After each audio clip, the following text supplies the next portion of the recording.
Supplies, gas, بجلی جیسے کہا، لیکن جتنے کام اس سے پہلے بجلی کے ہوئے ہیں وہ بھی ہم نے کیے ہیں، جو رہتے ہیں کوئی نہیں رہے گا۔ میں نے سال دونوں یونین کونسل کی کہا کہ ایسٹیمیٹ لگا کے دیں۔ اجمل خان نے جو ایسٹیمیٹ لگا کے دیا 84 لاکھ، ملک ایاز نے جو ایسٹیمیٹ لگا کے دیا 64 لاکھ۔ جتنے انہوں نے ایسٹیمیٹ لگایا ساری کی منظوری کروا کے میں نے منصور خان کی گرانٹ سے فنڈ ریلیز کروا دیے ہیں۔ بہت جلد اس پہ کام شروع ہو جائے گا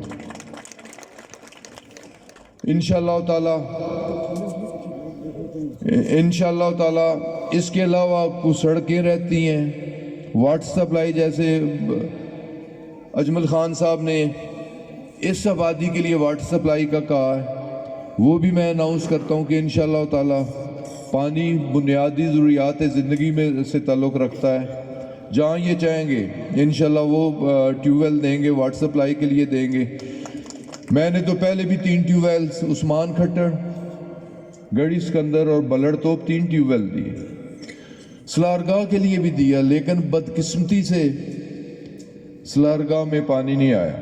تو پھر دوسرا پروجیکٹ سلارگاہ کو جس کا ذکر اعجاز خان نے کیا کہ 1965 66 67 میں خانپور ڈیم بنا، پنجکٹھا اجڑ گیا، سلارگاہ اجڑ گئی، عثمان کھٹڑ اجڑ گیا، گڑھی سکندر اجڑ گیا۔ تو میں نے ان تمام علاقوں کے لیے، ان تمام یونین کاؤنسلز کے لیے 2 زرعی ٹیوب ویلز بھی دیے۔